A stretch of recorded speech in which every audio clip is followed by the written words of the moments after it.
YCP జెండా మోసిన కార్యకర్తల్ని కూటమి ప్రభుత్వం టార్గెట్ చేసిందని విమర్శించారు మాజీ మంత్రి పేర్ని నాని. గన్నవరం టీడీపీ కార్యాలయం ధ్వంసం ఘటనలో అరెస్ట్ అయి జైల్లో ఉన్న కార్యకర్తల్ని మాజీ ఎమ్మెల్యే కైలే అనిల్ కుమార్ తో కలిసి పరామర్శించారు. ఏడాది క్రితం ఘటన జరిగితే ఇప్పుడు అరెస్ట్ చేయడం ఏంటని ఆయన ప్రశ్నించారు. ఛార్జ్షీట్లో వల్లభనేని వంశీ పేరు చేర్చడం వెనుక కుట్ర దాగుందన్నారు. పార్టీ అధినేత జగన్ ఆదేశాలతోనే జైల్లో ఉన్న కార్యకర్తలను పరామర్శించినట్లు పేర్ని నాని చెప్పారు. రిలీజ్ అయిన తర్వాత కార్యకర్తల్ని జగన్ కలుస్తారని పేర్ని స్పష్టం చేశారు. గన్నవరం నియోజకవర్గంలో 2023 ఫిబ్రవరిలో జరిగినటువంటి ఒక రాజకీయ సంఘటన ఆధారంగా, అంటే ఆ రోజున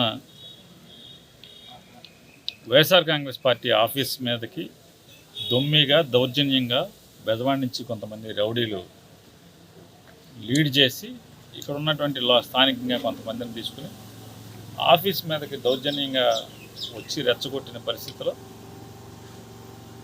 ఆ రోజు ఆత్మరక్షణ కోసం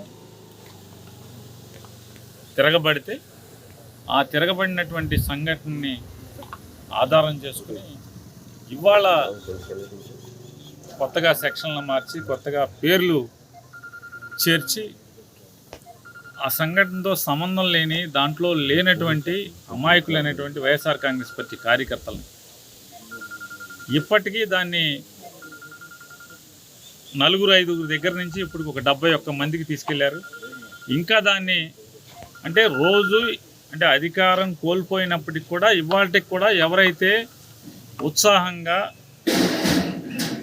జగన్మోహన్ రెడ్డి గారి యొక్క పార్టీ జెండాని వదలకుండా ఇవాళ కూడా ఎవరైతే తిరుగుతున్నారో వాళ్ళందరినీ కూడా చేర్చడం కోసం, అంటే 2023 ఫిబ్రవరి ఏంటి వాళ్ళ తారీఖు ఎంత, దాన్ని 7-8 నుంచి 20 అన్నారు, 25 అన్నారు, 44 అన్నారు, ఇప్పుడు 71కి వచ్చి ఆగింది. మాజీ శాసనసభ్యుడినేమో 71వ పేరుగా పెట్టినట్టున్నారు. ఇంకా అదర్స్ ఇంకా దాన్ని అంటే రోజువారీ పార్టీలో క్రియాశీలకంగా ఎవరు వస్తే వాళ్ళనల్లా దీంట్లో పెడతామని ఒక బెదిరింపు సంకేతాలను ఇస్తూ ఈ రకమైనటువంటి అక్రమ అరెస్టులు, తప్పుడు కేసులు బనాయిస్తూ జైల్లో మగ్గదిస్తున్న పరిస్థితులన్నీ కూడా చూస్తున్నారు అందరూ. దానిలో భాగంగా ఎవరైతే అక్రమ కేసుల్లో ఇరుక్కుని వాళ్ళు నెల రోజుల నుంచి జైల్లో మగ్గిపోతున్నారు.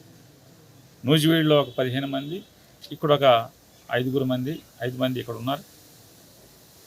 వీరిలో రూల్స్ ప్రకారం ఒకళ్ళిద్దరినో మేము కలిసి ఉన్న పరిస్థితులన్నీ వాళ్ళ దగ్గరికి మాట్లాడి అట్లా జగన్మోహన్ రెడ్డి గారు నిన్న గన్నవరంలో ఎవరెవరైతే జైల్లో ఉన్నారో అక్రమ కేసులో వాళ్ళందరినీ కూడా పార్టీ తరఫున వెళ్ళి పరామర్శించండి, ధైర్యం చెప్పారండి. బెయిల్ వచ్చిన తర్వాత వారందరినీ కూడా నా దగ్గర తీసుకురమ్మని చెప్పని జగన్మోహన్ రెడ్డి గారు ఆదేశించున్నారు. దాని మీద ఇవాళ అక్కడ ఇక్కడ రూల్స్ మేరకు ఎవరో ఉన్న కలగలమో వారిని కలిసి మిగతా వాళ్ళందరూ కూడా చెప్పండి ఇట్లా అని చెప్పాం. వాళ్ళందరూ కూడా లోపల వాపోతున్నది ఏంటంటే ఇవాళ రాష్ట్ర పరిస్థితులు చూస్తుంటే ఇచ్చిన హామీలు నిలబెట్టుకుందామని నెరవేరుద్దాం అనేటువంటి బాధ్యత లేదు, లేదా సంపద సృష్టిస్తామని చెప్పాం కదా, సంపద ఏమైనా సృష్టించే పని చేద్దామా, మొదలు పెడదామంటే సంపద సృష్టిద్దామనే పని మొదలుపెట్టింది లేదు. అభివృద్ధి చేస్తామన్నారు, అభివృద్ధి కార్యక్రమాలు ఎక్కడ రాష్ట్రంలో లేకపోగా ఇసుక, మట్టి, లేదా కొత్త లేఅవుట్లు, లేదా కొత్త అపార్ట్మెంట్లు ఎక్కడెక్కడ ఉన్నాయి రాష్ట్రం వ్యాప్తంగా జరిగే తీరంతా వైఎస్ఆర్ కాంగ్రెస్ పార్టీ ఎవరి జెండా ఈరోజు కూడా అంటే అధికారం కోల్పోయినప్పుడు కూడా ధైర్యాన్ని కోల్పోకుండా జగన్ జెండా ఎవరు మోస్తున్నారో వాళ్ళందరినీ కూడా ఏదో రకంగా జైల్లో వేయించారు. వీటి మీదే దృష్టి ఇవాళ రెడ్ బుక్ రాజ్యాంగం అంతా కూడా అమలు చేస్తున్న పరిస్థితి.